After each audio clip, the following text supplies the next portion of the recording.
Hi Jimmy, how are you? Yeah, all good, Rob. All good to go. I'll do the intro, mate, and we'll go from there. Yeah, nice one. So, our next guest, we're going to be talking about travel destinations. There's been some research that suggests that Brits are looking to experience the local experience of different places. I must admit, over time, I've always enjoyed going to different destinations and sort of seeing how the local lives, what they do, and that sort of stuff. But anyway, we'll get some more information now. Rob Adcock, who's a travel expert and journalist. Welcome to the show. Great to have you on board, Rob. Give us the rundown. What the research says. Yeah, it's interesting. You mentioned it there, Jimmy, about how you like to live like a local whenever you're going. This is a survey that's been done by Skyscanner of 2,000 adults. 47% of people, whenever they go away, like to holiday like a local. So by that, we mean really get involved and immersed into the local culture. So we're talking about things like going to the local restaurants, going to the local shops.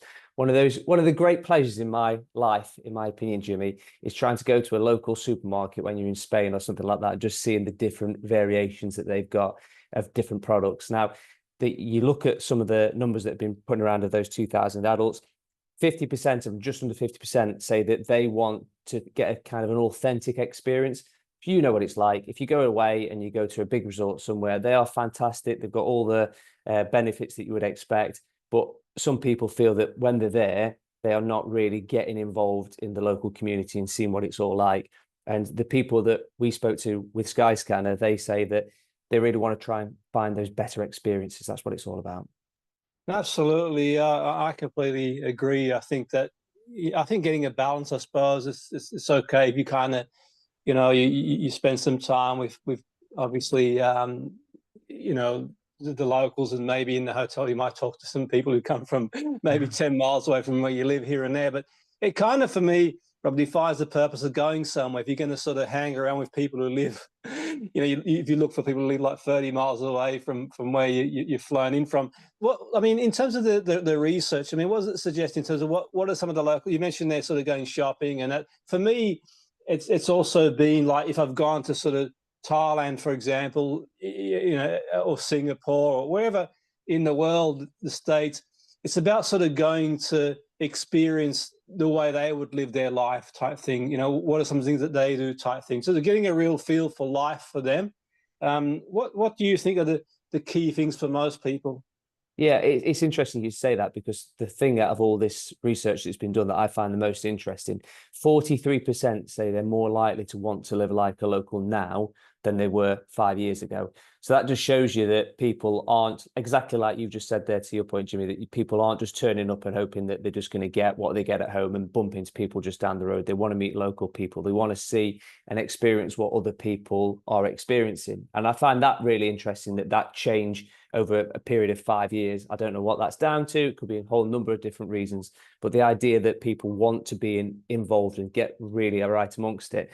What I do find quite interesting is the benefits of just simple things. Like if you hire a car, we're in Menorca, I'm speaking to you from Menorca now. And we always try when we go away, exactly like you say, to go somewhere slightly off the beaten track.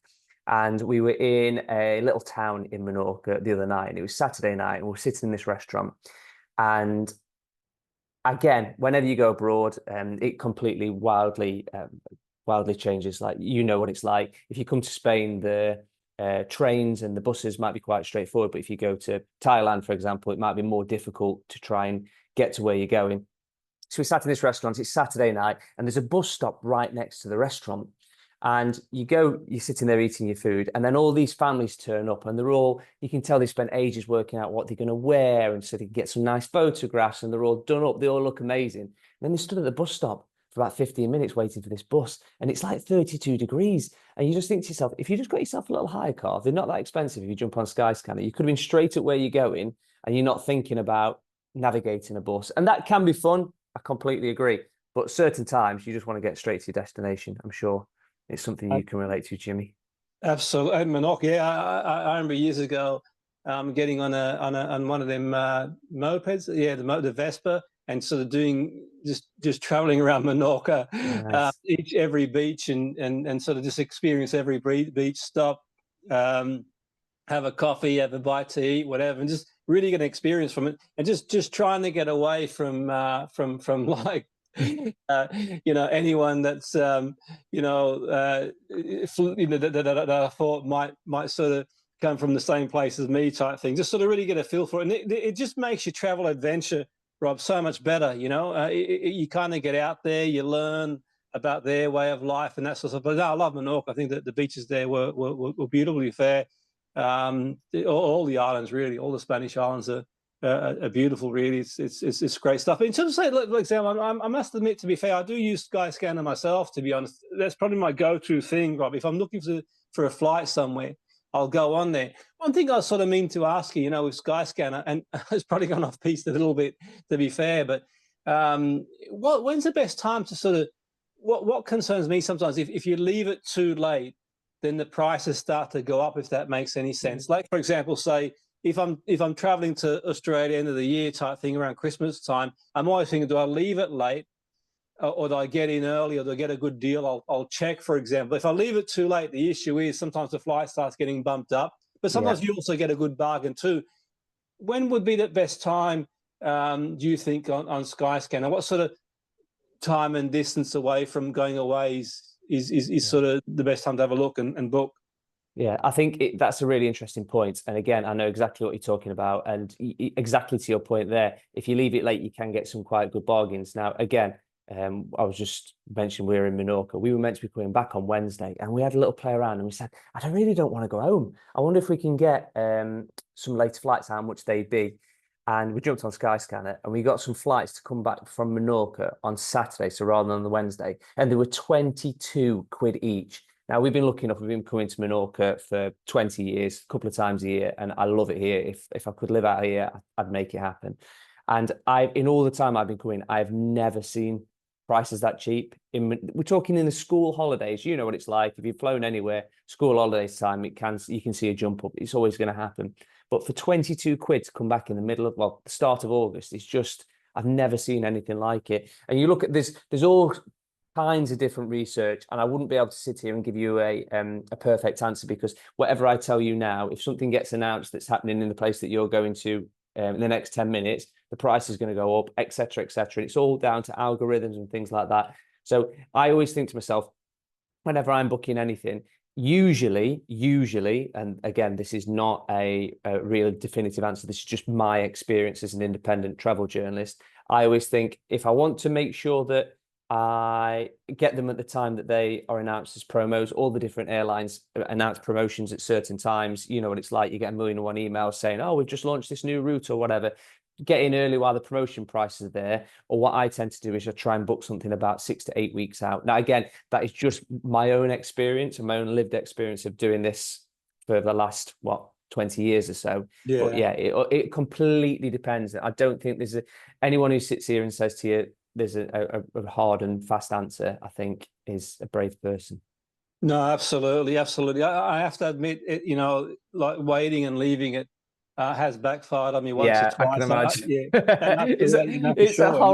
It's a horrible feeling as well, isn't it? Do you know the amount of times we were waiting to find out one thing before I booked these flights for 22 quid to come back the other day, and I kept twitching to my wife, going, "If these flights go up now, if these flights go up," it was quite an interesting one. Yeah, no, absolutely. I mean, I'm a big Napoli football fan, and nice.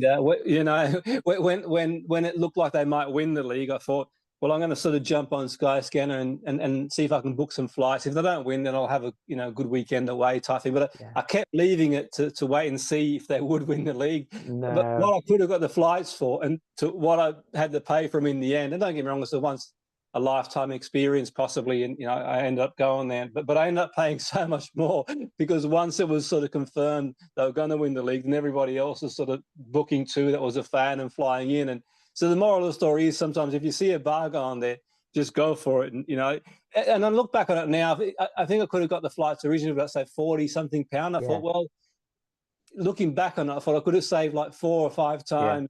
Can I give you my friend's tip on that? right? So this Yeah. is not a patented Rob Adcock travel tip. This is just what my mate lives by, okay? So I am a very tight individual. I live for the right value, Jimmy. Like I will literally spend hours trying to get the best value. You don't want cheap. Cheap is not something you want because you can get a cheap hotel. It might not be very nice. What you want is value. You want the best things that you can get for the money that you've got. Be that a big budget, be that a small budget, it's all about value. If you remember nothing else, Jimmy, value is what you want. And my friend's idea on that is whenever he sees something that's cheap and he's got an idea that it might happen, let's say he's a football fan and he wants to go to the Champions League final, whatever that is, if there's an opportunity that happens, he calls them insurance flights, right? So he says to himself, right, if this happens on this date, so let's say his football club get through to the Champions League final, he knows that he can buy these flights now at a low price. So he will always buy them, even if it means chucking away 50 quid, because that's his insurance policy, knowing that he's not, unlike yourself, Jimmy, paying very expensive prices close to the time. So I'm not in any way saying to people, chuck money away. But if you really want to go to that event, my friend, the Lee Chimino patented advice is it's called an insurance flight. Okay. That's his words. No, absolutely. No, I agree. And sometimes you go anyway, even if the team doesn't make it. I remember years ago, it was when the Euros was in Poland, and I took a chance and booked some flights for when the final was, and the team didn't make the final, but I went out there anyway, and it was such a great experience, to be fair. So they're just soaking in the atmosphere, and so it was different going out there on a different lens, really. But yeah, I mean, it is what it is. Sometimes insurance, but it can also be like I'll go out anyway and see what it's all about, really. But I suppose with your experience, Rob, is there anyone sort of listening in thinking, you know what, I might try somewhere new? I know it's traveling subjective, and I look at some people review certain destinations, and I think, I agree or I don't agree. It's all really subjective, to be fair. But if there was one place, maybe let's say we sort of focus on Europe, because I suppose August there'll be people thinking, well, we want to go away before the holidays end type thing. Where would you say would be somewhere different in your experience that might be worth having a look at? Can I tell you about a place that I went to the week before last, which completely changed the way I see an entire country, which for me was one of the best surprises I've had in all the time I've been doing this job? Yeah, absolutely. So the other week I flew into Gibraltar, I picked up a hire car and I drove up to a place called Jerez. Have you heard of Jerez? It's like a famous sherry port kind of area in the south of Andalusia. And one day I jumped on the train and went up to Seville, and I love Seville. Again, why Seville is not banded around in everyday parlance in England like your Barcelona's, like your Madrid's, because it is an unbelievable place. Very, very hot. Apparently, the week before we got there, it was 51 degrees, according to one of the locals. But Wow. for me, the place that completely changed the way I see the entirety of Spain is a place called Cadiz. So on the port, it's a port, and people might know it because if you've been on a cruise ship, that stops there. And again, I am not suggesting that I know everything about Europe, but that is one place that out of all the places I've been to, no one ever suggested to me to go. And again, that might be the people I hang around with, my own glorious ignorance, Jimmy, but I'd never heard anything about Cadiz. And I turned up and I cannot remember a time when I've been more impressed with the place on a first visit. It was absolutely amazing. It wasn't expensive. The architecture, you're just walking around, you feel like you could be in Cuba because of what it looks like. It was amazing.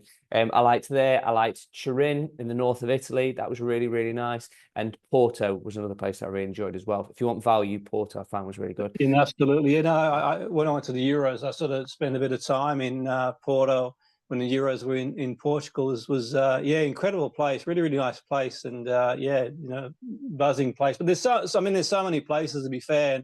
And, it's one of them, really. I mean, everyone's got their own experience. I like to tie something in, even if I'm going out there, and I always enjoy watching a football game wherever I go.